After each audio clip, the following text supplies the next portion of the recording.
रुपाली पाटील ठोंबरे यांना शिस्तभंग प्रकरणी खुलासा करण्यासाठी नोटीस देण्यात आलेली होती. यावरती पत्राद्वारे त्यांनी खुलासा केलेला आहे. या पत्रामध्ये नेमकं काय हे आपण रुपाली पाटील ठोंबरे यांच्याकडनं जाणून घेणार आहोत. तर तुम्हाला पक्षानं शिस्तभंग प्रकरणामध्ये नोटीस दिलेली होती, खुलासा करायला सांगितलं होतं. काय पत्र लिहिलंय पत्रात? नाही, एक लक्षात घ्या, मला पक्षाकडून खुलासा पत्र मागण्यात आलं होतं आणि 7 दिवसाची वेळ दिली होती. मी त्या पत्राला कायदेशीर खुलासा पत्राचं उत्तर दिलेलं आहे.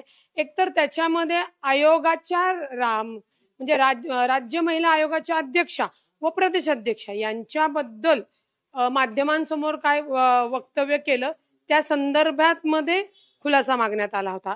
एक तर राज्य महिला आयोग हे संविधानिक पद आणि राज्यमंत्री पदाचा दर्जा असलेला आहे. त्याच्यामुळे त्याचा आणि पक्षाचा कुठेही संबंध कायदेशीर येत नाही. 2 प्रदेशाध्यक्षा ज्या आहेत त्यांच्याबद्दल तर मी वक्तव्य केलेलंच नाहीये आणि सगळ्यात महत्वाचं कोणतं वक्तव्य केलं हे त्याच्यामध्ये नमूद नाहीये. त्याच्यामुळे मी कुठल्या वक्तव्यावर खुलासा कायदेशीर करायचा त्याच्यामध्ये ते स्पष्ट होत नाही. आणि जे काही फलटणच्या डॉक्टर संपदा ताईच्या आत्महत्या प्रकरणी राज्य महिला आयोगाच्या अध्यक्षांनी जे काही मत व्यक्त केलं त्याच्यामुळे जनतेचा लोकांचा जो रोष आला होता, तिथे आमचे राष्ट्रीय अध्यक्ष अजितदादा यांनी जे मत मांडलं त्याच मताचा म्हणजे आमच्या राष्ट्रीय अध्यक्षांनी मत मांडल्यानंतर तेच मत मी बरोबर आहे किंवा ते लोकांपर्यंत पोहोचवलेलं आहे. दुसरं कुठलंही असं वक्तव्य मी केलेलं नाही. हा कायदेशीर खुलासा दिलेला आहे. आता या प्रकरणामध्ये पाहिलं तर ज्यांच्यावरती तुम्ही आरोप केलेला होता की राज्य महिला आयोगाच्या अध्यक्षांवरती तुम्ही असा आरोप केला होता असं म्हणालेला आहात, त्यांनाच पक्षानं प्रवक्ते पद सुद्धा दिलेलं आहे. तुमचं प्रवक्ते पद काढण्यात एक लक्षात घ्या, या निवडणुकीच्या सगळ्या येणाऱ्या याच्यावर प्रवक्त्यांची जी नवीन यादी करण्यात आली त्याच्यामध्ये म्हणजे मी स्वतः असेल, आमदार अमोलभाऊ मिटकरी असेल, माननीय वैशालीताई नागवडे असतील, आम्हाला त्या यादीत वगळण्यात आलं. ठीक आहे, वगळण्यात आलं. पक्षाचा तो ज्यांनी यादी केली तो त्यांचा अधिकार जरी असला तरी याची दाद आम्ही राष्ट्रीय अध्यक्ष अजितदादांकडे मागितलेली आहे किंवा त्यांच्याकडेही या गोष्टी सांगितलेल्या आहेत. आता याच्या पुढं तुम्ही म्हणाल की स्टार प्रचारक मध्ये नाव नाही, तर लक्षात घ्या, मी स्वतः निवडणूक लढवणार आहे. कसबा मतदारसंघामध्ये प्रभाग 25 प्रभाग 26 या ठिकाणी कसबा मतदारसंघामध्ये आम्हाला राष्ट्रवादी काँग्रेस पक्षाचे नगरसेवक निवडून आणायचे, म्हणजे ते निवडून आणायचे आहेत नगरसेवक आणि स्वतः मलाही निवडून यायचं आहे. त्याच्यामुळे मी जर उमेदवार असेल तर मी स्टार प्रचारक म्हणून कसा प्रचार करू शकेल? नाहीच करू शकणार आहे. त्यामुळे त्या यादीमध्ये माझं पुन्हा स्थान नाहीये. आणि राष्ट्रवादी काँग्रेस पक्षाचं हे जे काही तुम्ही बघताय आता 4-8 दिवस जो काही तुमच्या समोर चित्र उभं आहे, मला असं वाटतं की कार्यकर्त्याची रेष, काम करणाऱ्या कार्यकर्त्याची रेष कोणच कमी करू शकत नाही, कोणच करू शकत नाही. कितीही पक्षातले काही लोक असले तरी करू शकत नाही. त्याच्यामुळे मी ठरवलेले माझी रेष मी कामानी मोठी करत राहणार. ज्यांना काय कुणाला अडथळे आणायचे, अडचणी आणायचे त्यांनी आणत राहावे. शेवटी मी सांगितले, मी खचणारी घाबरणारी नाही. मी इतिहास आहे की अन्यायावर मात करून लढणारी आहे, खोडा करणाऱ्या लोकांचा खोडा करणारी आहे. काही दिवसांपूर्वी तुम्ही म्हणाला होतात की एक व्यक्ती एक पद असलं पाहिजे. आता रुपाली चाकणकडे एक व्यक्ती 3 पद आहेत. तुम्हाला कुठेतरी डावललं चाललंय असं वाटतं? मुळामध्ये प्रांत अध्यक्ष मला डावलत असतील, परंतु राष्ट्रीय अध्यक्ष, राज्याचे उपमुख्यमंत्री अजितदादा यांची मी कार्यकर्ती आहे आणि माझ्याकडे अजितदादांचं कार्यकर्ता हे पद हे फार मोठं आहे.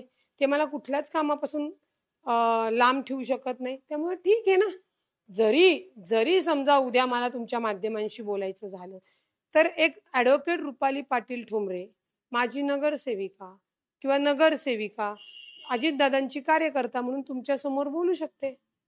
जसं तुम्ही आता म्हणालात की प्रांत अध्यक्ष तुम्हाला डावलत जरी असतील तरी अजितदादांची तुम्ही कार्यकर्ता आहेत. पक्षामध्ये कुठेतरी 2 असे गट निर्माण झालेत असं वाटतं? नाही, गट निर्माण नाही झालेत. गैरसमजूत करणे किंवा काही, एक लक्षात घ्या, प्रत्येक क्षेत्रामध्ये काही लोक असतात की दुसऱ्या व्यक्तीबद्दल गैरसमजूत तयार करून देणे किंवा विनाकारण त्यांना ती कामं जमत नाही, मग त्या समोरच्या काम करणाऱ्याला कुठेतरी त्रास देणं किंवा कुठेतरी विचलित करणं, डिस्टर्ब करणं चालू असतं. हे काय प्रत्येक पक्षामध्येच असतात. म्हणजे राष्ट्रवादी काँग्रेस पक्षात थोडीच आहे, सगळ्या पक्षात असतात. ती ज्याची त्याची विचार करण्याची आणि वागण्याची पद्धत असते. पण मला ह्या गोष्टीचा काहीही फरक पडत नाही. कारण का मी निवडणूक लढणारी आणि जिंकणारी अशी कार्यकर्ती आहे.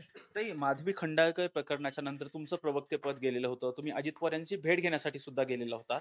त्यावेळेस तुमची भेट झालेली नाही.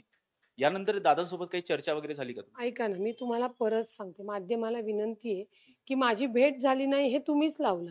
तुमच्या माहितीसाठी सांगते, मी दादांना भेटले होते, परंतु मला दाखवून द्यायचं होतं की या बातम्या कोण लावते, कोण लावत आहे. कारण का मी जेव्हा पक्ष कार्यालयात गेले तेव्हा मी 7 वाजता गेले, दादा तिथे नव्हते. मग मी दादांना त्यांच्या जिथे दादा होते तिथं भेटले, माझी भेट झाली आणि मग मी पुन्हा पक्ष कार्यालयात आलेच नाही. कारण का आज आणि उद्या नगरपंचायत, नगर परिषदाच्या फॉर्म भरण्याचा शेवटचा दिवस आहे आणि सगळी लोक तिथं मुलाखतीसाठी होती. ती जर अर्जाची वेळ निघून गेली तर हे परत भरता येत नाही. त्याच्यामध्ये डिस्क्वालिफाईड होतो उमेदवार आमचा. मग माझं बोलणं नंतर होऊ शकतं, मी जर नंतर बोलले, मी डिस्क्वालिफाईड होऊ शकत नाही ना राजकारणात ना. हे तुम्ही पहिल्यांदा लक्षात घ्या. आणि तुम्ही जे माधवी खंडाळकर नामक व्यक्तीचं नाव घेता, तिला फक्त तयार केलेली आहे प्रवक्तेपद काढण्याचं किंवा काही कुरगुडी करण्याचा. हा जो प्लॅन आहे हा गेले 7 ते 8 महिन्यापासून चालू आहे आणि तो होत नव्हता सक्सेसफुली त्यांचा. म्हणून त्यांनी हीच महिला, त्यांच्याच आधी सोबत काम करणारी, जिचा माझ्याशी काही संबंध नाही, अशी महिला पोस्ट करते. पोस्ट केल्यानंतर साहजिकच आहे ती आमच्या इथे राहतेय की माझी मैत्रीण म्हणजे काय जीवसच्या कंचच्या मैत्रीण नव्हती. आणि तिच्या ज्या काही तुम्ही बाईट घेतल्यात, ती जेव्हा राष्ट्रवादीमध्ये होते तेव्हा मी नगरसेविका म्हणून निवडून येऊन 2019ला मनसेमध्ये होते. मी तिचा राजीनामा कुणाच्या गोष्टी माझा मागायचा संबंध काय. ती कामच चाकणकर सोबत करत होती. अजून त्याच्यामध्ये गौरी जाधव सुद्धा होत्या.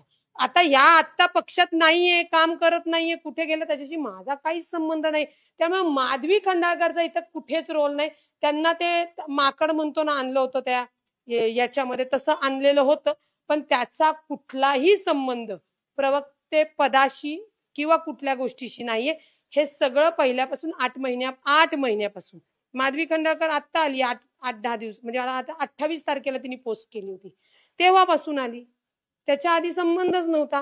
कुणी आणली? मग मी हे सातत्याने सांगतेय, कोण कुणाची रेष अडवण्यासाठी, पुसण्यासाठी, कुठल्या महिलेला कोण कुठं आणतं, कुठले व्हिडिओ बनवायला लावतो, काय पोस्ट करायला लावतो, याच्या सगळ्याचे काय मी गुन्हेगार म्हणजे कायदेशीर सुद्धा कारवाई करणारच आहे ना. दूध का दूध और पाणी का पाणी झाला पाहिजे. त्याच्यामध्ये मी तुम्हाला तो व्हिडिओही दाखवला. स्वतः त्यावेळी जी काही घटना घडली, मी तर बीडमध्ये होते, बरोबर आहे. तेव्हा तिने माझं नाव घेतलं. बरं, तुम्हाला मी सांगितल्यानंतर कळलं की मी पुण्यात नाहीये किंवा तुम्ही बातम्या बघितल्या असतील. तो जो व्हिडिओ होता त्याच्यामध्ये ती खंडाळकर म्हणतीये ना डायरेक्टली, रुपाली चाकणकरला फोन कर. रुपाली चाकणकरचं म्हणतात, ती दुसऱ्या दिवशी त्याच्यानंतरच ती म्हणली की रुपाली चाकणकर माझा काही संबंध नाही. हे सगळं रचलेलं आहे, काही संबंध नाहीये त्या याच्याशी. 8 महिन्यापासून चालू आहे. आता काही गोष्टी मी बोलल्या नाहीयेत, पण ठीक आहे, दादांशी बोलल्यानंतर ह्या सगळ्या गोष्टी मी जाहीरपणे मांडेल. कुणी केलं, कुणी, त्याच्यानंतर लक्षात घ्या, समजा हे झालं, प्रकरण झालं, हा वादविवाद माझ्या घरच्यांचा म्हणजे माझ्या बहिणीचा आणि तिचा तिथं झाल्यानंतर ते पोलीस चौकीत गेले. पोलीस चौकीमध्ये दोघं एकमेकांच्या विरोधात तक्रार होती. दोघांनी एकमेकांनी ती तक्रार मागं घेतली, तसं रेकॉर्डिंग केलं, तसं स्टेटमेंट घेतलं. तरी सुद्धा दुसऱ्या दिवशी पोलीस सीपी ऑफिसला अर्ज देण्यात आला. अर्ध्या तासामध्ये सीपी ऑफिसवरनं गुन्हा दाखल करायला लावला. ते दाखल करणारे कोण होते, ते झारीतले शुक्राचार कोण होते, हे कोणी केलं, हे सगळ्यांचे त्यांचे सीडीआर तपासून हे मी दादांसमोर मांडणार आहे. ते तुमच्यावर सुद्धा एफआयआर दाखल करण्यात आलेला आहे, तुम्ही पोलीस ती स्टेशन पण मांडणार आहे. कारण का मी एका व्यक्तीची तुम्ही एफआयआर केली, दुसरी एफआयआर तुम्ही करत म्हणजे का केली नाही म्हणल्यानंतर त्यांनी त्या खंडाळकरावर पण माझ्या बहिणीची एफआयआर दाखल केली. पोलीस चौकीत न्याय मागायला नाही जायचा, मग कुठं जाणार आहे. आणि कुठलं मग पोलीस चौकीमध्ये गोंधळ घातला असं ते म्हणतात. अख्खं सीसी फुटेज त्या पीआय साहेबांनी द्यावं. मला ते मी सांगितलं ना, पीआय मला म्हणले वरनं आले. कुठून वरनं आले, कुठून आले, सीपी असेल, कुणी असेल, कायद्यानेच करणार ना. मग तोही गुन्हा कुणी दाखल करायला लावला, हेही मी दादांना दाखवलेलं आहे. कुणी गुन्हा दाखल करायला लावला त्याच्या. आणि एक लक्षात घ्या, मनसेमध्ये असताना मी म्हणजे आधीपासून माझ्यावर केसेस, राजकीय केसेस आहे. लोकांना न्याय देत असताना मी केसेस अंगावर घेते. माझ्या घरातल्यांना न्याय देताना माझ्यावर एक केस दाखल झाली तर मी घाबरणारी? मी घाबरणारी नाही.